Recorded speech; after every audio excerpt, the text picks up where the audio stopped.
শিক্ষার মান উন্নয়নের লক্ষ্যে রায়গঞ্জের বাজিতপুরের কাচিমোহা মন্ডল মোড় এলাকায় পথ চলা শুরু করলো গুরুকুল শিশুতীর্থ। রবিবার এই স্কুলের উদ্বোধন করেন মহকুমা শাসক কিংসুক মাইতি। মহকুমা শাসক সহ বহু বিশিষ্ট মানুষজন উপস্থিত ছিলেন। স্কুলের ডিরেক্টর সৈকত চক্রবর্তী বলেন, প্লে গ্রুপের অঙ্কুর শ্রেণীতে ৩ বছর বয়সী শিশুরা ভর্তি হবে। স্কুলে চতুর্থ শ্রেণী পর্যন্ত পঠন পাঠনের সুবন্দোবস্ত রয়েছে। তিনি আরো বলেন, ঘরে ঘরে শিক্ষার আলো পৌঁছানো আমাদের নৈতিক দায়িত্ব। সেখানে শহর বা গ্রামের ওপরে তা নির্ভর করে না। যে জায়গায় শিক্ষার আলো পৌঁছয়নি সেখানে এমন উদ্যোগ নেওয়া হয়।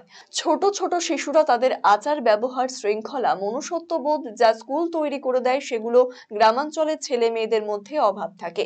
তাই গ্রামাঞ্চলে গুরুকুল স্কুল স্থাপনের উদ্যোগ নেওয়া হয়। স্কুলের উদ্বোধনী পর্বে রক্তদান শিবিরের আয়োজন করা হয়েছিল। সন্ধ্যায় রয়েছে মনোজ্ঞ সাংস্কৃতিক অনুষ্ঠান।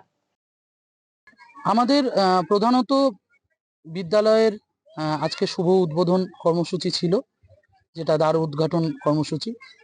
মাননীয় এসডিও স্যার সহ বিভিন্ন শিক্ষক শিক্ষিকা, শিক্ষাবিদ, ডাক্তার, বিভিন্ন প্রফেশনের সঙ্গে যুক্ত যারা জ্ঞানীগুণী মানুষ আছেন, মার্চেন্ট অ্যাসোসিয়েশনের সম্পাদক অতনুবন্ধু লাহিড়ী, তিনি, এরকম বেশ কিছু জ্ঞানীগুণী মানুষ, তাদের হাত দিয়ে আজকে দ্বার উদ্ঘাটন হয়েছে আমাদের স্কুলের।